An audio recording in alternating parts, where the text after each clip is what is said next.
Okay. I have decided to stick with love. Hate is too great a burden to bear. This is a quote delivered on behalf of activist and civil rights leader Dr. Martin Luther King Jr.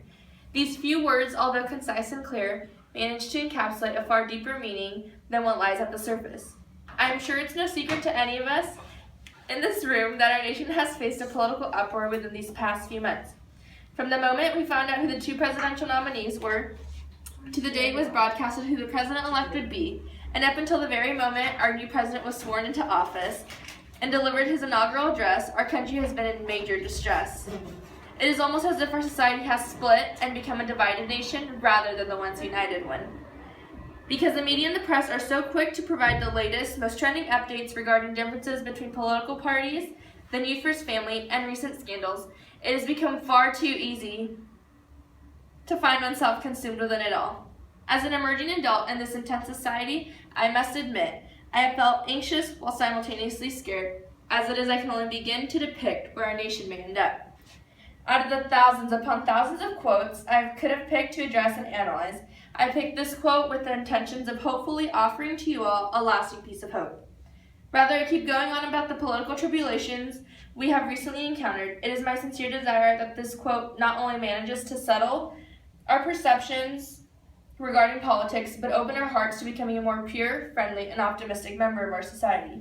Martin Luther King Jr. was a man with a dream. He had a dream to make all the citizens of this great nation equal. He wanted nothing more than to help abolish racism and fought vigorously until change was sought. Hate, when developed over time, is a destructive mechanism within us that not only destroys who we are as a person, but ruins our invested friendships, our outlook on society, and in many cases has the capacity to ruin our lives. As pernicious and damaging as hate can be, we have the power to influence the extent to which we allow it to disrupt our lives. Despite the many instances in which we were not always treated fairly, and in some cases may have even been judged or scrutinized for simply being ourselves, it is up to us as an individual to break the cycle of hate and offer to others love. In the event that we choose to forward the hate we experience to those around us, we become the epitome of causation for the burden we once had to bear. What can we do to avoid hate? Try sticking with love. Although it is merely impossible to make one love you, it is more than possible for you to love them. I believe it is this small recipe that, when practiced over time, makes this world a better place.